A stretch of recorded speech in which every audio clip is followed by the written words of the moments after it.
bienvenue dans le monde de l'animation. Même en été, on continue notre petite série sur les sorties de films. Et pour le mois d'août, eh bien, il y a quand même pas mal de sorties. Alors ce ne sont pas de grandes sorties, donc je pense que tous les films dont je vais vous parler ne seront pas disponibles dans tous les cinémas. Néanmoins, après avoir fait mes petites recherches, je me suis rendu compte qu'il y en avait plus que je l'avais imaginé, donc je vais vous en parler, c'est parti.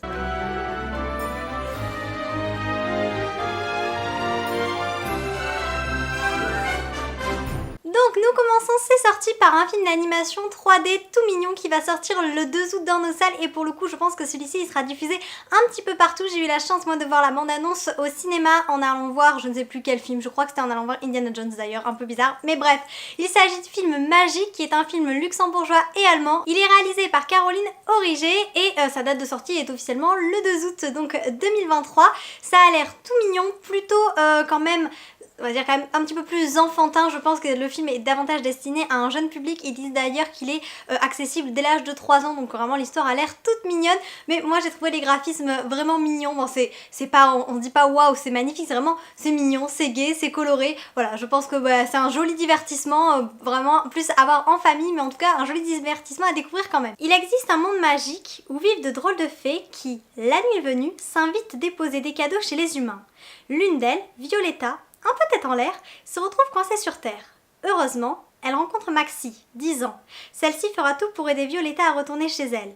Le compte à rebours est lancé avant que leur porte magique entre les deux mondes ne disparaisse. Ça fait un petit peu penser à Barbie présente Lilliputian, c'est un peu ce style-là, même si je pense que Lilliputian était un chouïa plus mature, là je le dis, c'est vraiment pour les plus jeunes, mais vraiment ça a l'air tout mignon et puis c'est toujours un film d'animation supplémentaire à découvrir en été. Toujours le 2 août sortira un animé japonais qui est tiré d'une série. Il s'agit de Détective Conan le sous-marin noir qui est réalisé par, je le lis, vous savez très bien, les noms japonais et moi, on n'est pas amis, je n'arrive jamais à m'en souvenir, c'est une catastrophe.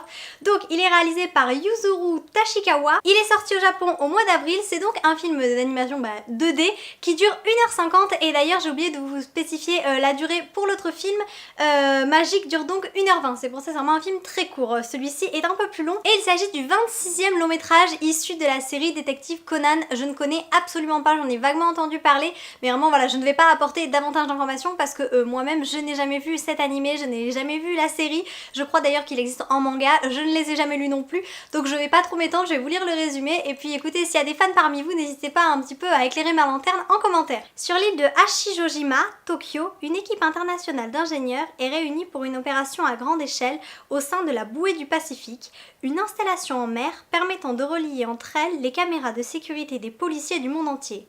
Pendant ce temps, Conan, qui visite l'île avec les détectives juniors, apprend qu'une employée d'Europol a été assassinée en Allemagne, l'organisation des hommes en noir. Inquiet, Conan se faufile dans la bouée du Pacifique et découvre qu'une femme ingénieure a été kidnappée par l'organisation. Un grincement lugubre résonne à travers les fonds marins, tandis qu'une ombre noire plane sur Aï-Aïabara. Voilà, donc encore une sortie d'animé japonais. Il y en a quand même régulièrement, j'ai l'impression que tous les mois on a la sortie d'un nouvel animé, sauf que moi j'en vois pas la couleur autour de chez moi.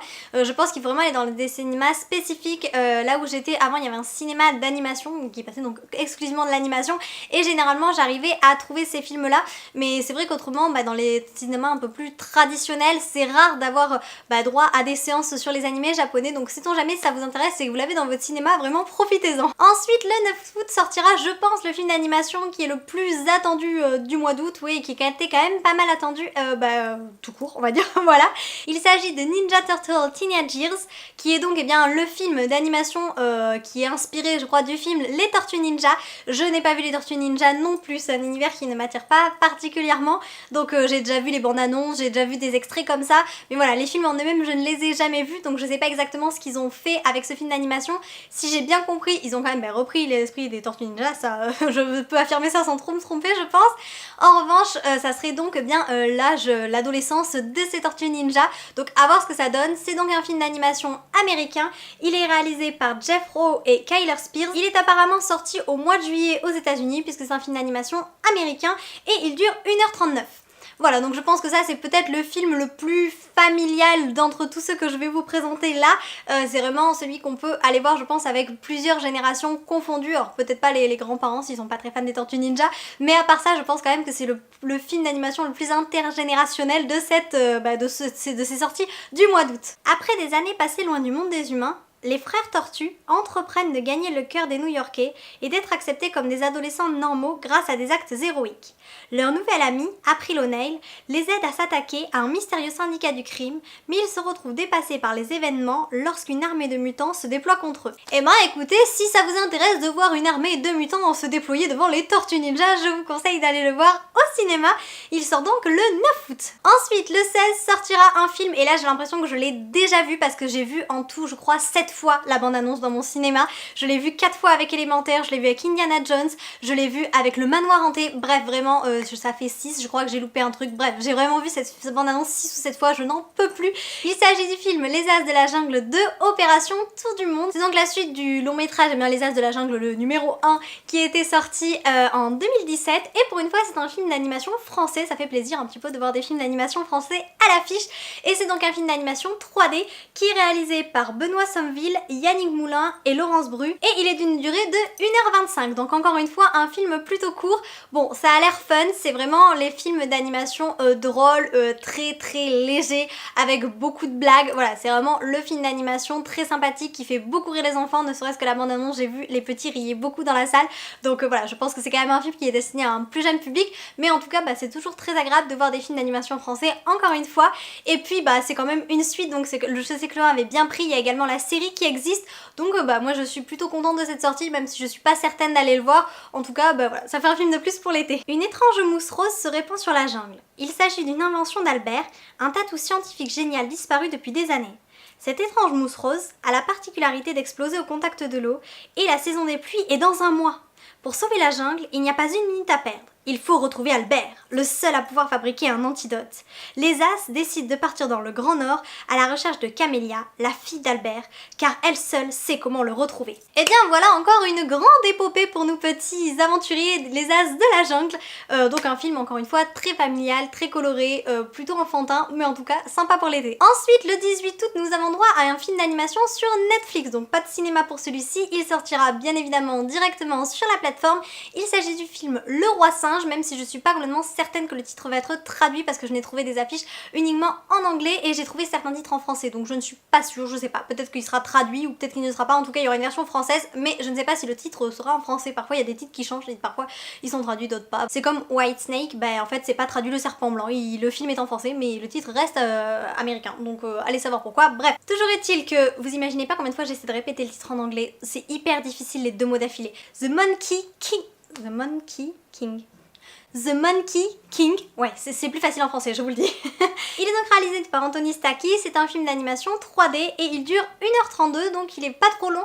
Moi j'aime bien les films qui sont moyennement longs, on va dire qu'entre maximum, alors 1h15 je trouve ça un peu court, mais on va dire que pour un film d'animation, moi j'aime bien entre 1h30, maximum, grand maximum 2h, même pour les films en général quand c'est plus long, je trouve que c'est... Enfin j'aime bien regarder des séries, une série ça me dérange pas de regarder une série pendant 3-4 heures, mais je trouve qu'un film c'est bien, ouais 2h, je trouve que c'est correct maximum, donc là 1h32 je trouve que c'est plutôt approprié.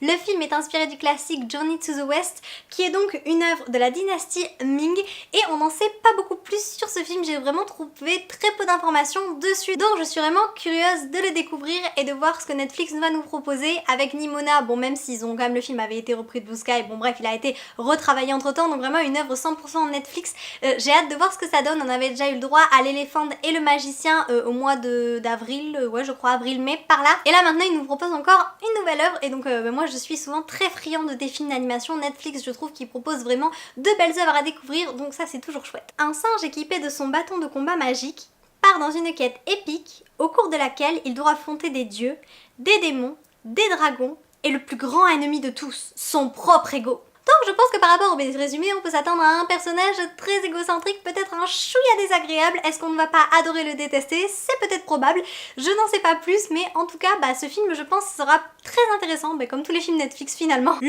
23 août sortira le film que j'attends le plus, même si je l'ai déjà vu. J'en ai d'ailleurs parlé dans une de mes vidéos, elle date un petit peu, c'était au début de l'année je crois, oui c'était pour le nouvel an chinois, je vous remets le lien de la vidéo juste là si ça vous intéresse. Je parlais de plusieurs films chinois à voir pour le nouvel an chinois, mais en réalité on peut les voir toute l'année. Et parmi ceux-là, il y avait La Guerre des Dieux. C'est donc un film d'animation chinois en 3D qui a été réalisé par Ji Zhao. Et pour ceux qui ne le savent pas, Ji Zhao c'est le réalisateur du film Whitesnake que j'aime tant.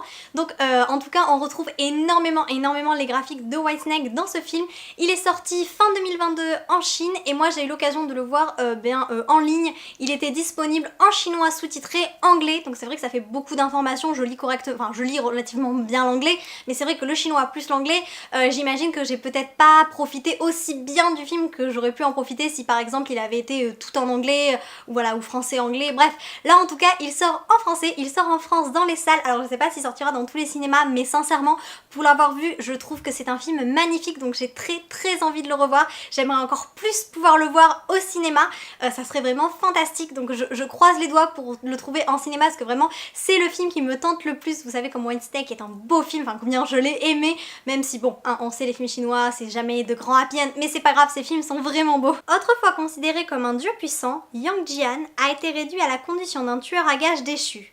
Sa vie bascule le jour où une femme énigmatique lui propose une mission qui le force à reprendre du service. Il doit à nouveau faire face à son passé pour combattre ses anciens démons. La lutte entre Yang Jian et les créatures mystiques sera sans merci, au risque de perturber l'équilibre de leur monde.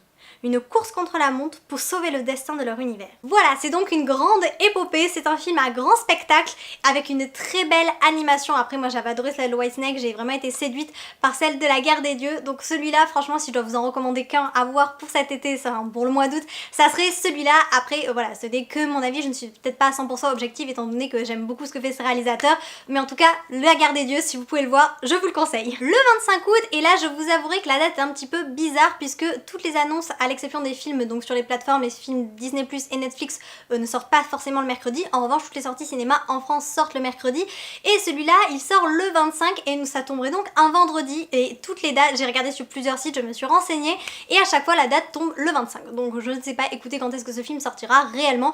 Pour l'instant il est annoncé au 25 août. Il s'agit donc d'un film d'animation japonais en 2D, il s'agit de Psycho Pass Providence. C'est un film qui dure 2 heures qui est sorti au Japon au mois de mai cette année, au mois de mai 2023. Il est réalisé par Naoyoshi Shiotani. Vous avez vu, j'arrive à prononcer les noms quand je les lis. C'est déjà mieux que rien. Hein, je les retiens pas, mais moi j'arrive à les lire. Avant, j'arrive même pas à les lire. Je fais des progrès en japonais, je fais des progrès. Et en fait, c'est un projet qui a été réalisé pour remercier les fans, puisqu'apparemment Psycho Pass Providence est une série. Et là, clairement, je ne pense pas que ce soit destiné à un jeune public. Je pense que c'est quand même pour un public averti.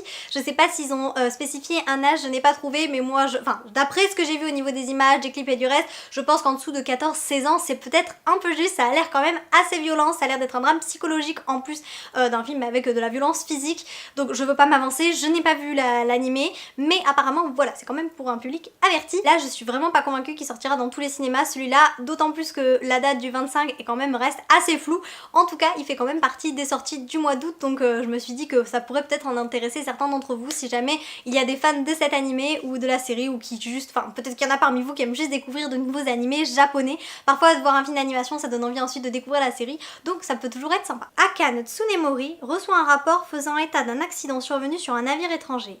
Derrière ce fait se cachent des Peacebreakers, un co-groupe qui s'attaque aux recherches du docteur Strong-Kaya, connu sous le nom de document Strong-Yaka.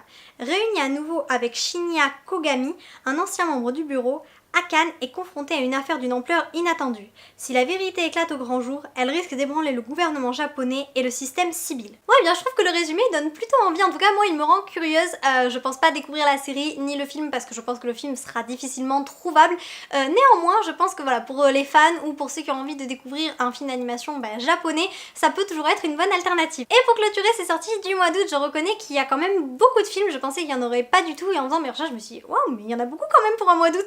Enfin en tout cas moi j'avais pas vu ces films là, après c'est peut-être aussi des films qui sont moins connus, c'est pas des Disney, c'est pas du DreamWorks, donc forcément il y a eu moins de promotion autour. Et pour le dernier film je vais vous parler d'un film d'animation australien, on n'en voit pas très souvent finalement au cinéma. Il s'agit donc du film Le Rêve de Daisy, il a été produit en 2021, il est réalisé par Richard Cousseau et c'est donc un film d'animation 3D qui dure 1h28. Dans ce nouveau conte de la cité sanctuaire où tous les animaux vivent en harmonie, la cité s'apprête à accueillir la Coupe du monde de la peur. durant laquelle les animaux les plus féroces vont s'affronter dans l'arène. Daisy, une petite quokka incroyablement attachante, veut réaliser son rêve le plus cher, gagner ses jeux. Avec l'aide d'un ancien champion du monde banni de la cité, elle tentera tout pour surmonter les obstacles et prouver que même l'animal le plus mignon de la cité peut se révéler effrayant. C'est un petit peu comme le premier film dont je vous ai parlé, Magic, même si celui-ci s'adresse à des enfants un petit peu plus âgés. Il est conseillé à partir de 6 ans, donc c'est un univers très mignon, mais peut-être avec des enjeux, on va dire, un petit peu plus compliqués entre gros guillemets, voilà, avec des enjeux un petit peu plus matures, même si ça reste un film d'animation qui est vraiment accessible à tous les enfants, enfin à tous les âges du moins. Ça a l'air très mignon. Et celui-ci, je pense normalement qu'il sera disponible dans davantage de cinéma parce que je l'ai déjà vu passer plusieurs fois. J'ai notamment vu, je crois, je sais pas si c'est pas la bande-annonce que j'ai vu dans mon cinéma, je sais plus. En tout cas, bref, je sais que c'est un film d'animation qui a eu davantage de promotion que certains dont je vous ai parlé. Donc si ça vous tente de voir un petit film d'animation australien tout mignon pour l'été, bah je pense que celui-là il sera parfait. Et bien voilà pour cette vidéo des sorties du mois d'août, vidéo assez chargée. Écoutez, moi franchement, à part La Guerre des Dieux, j'ai pas non plus un film voilà, qui me transcende plus que ça, qui me donne vraiment très envie. Mais après je me dis que bah s'il y en a certains qui sont proposés dans mon cinéma et qui me tentent, je leur laisserai sans doute une chance. Voilà, en commentaire n'hésitez pas de votre côté à me dire quel film d'animation vous tente le plus. En espérant vous avoir apporté un peu de magie, à bientôt!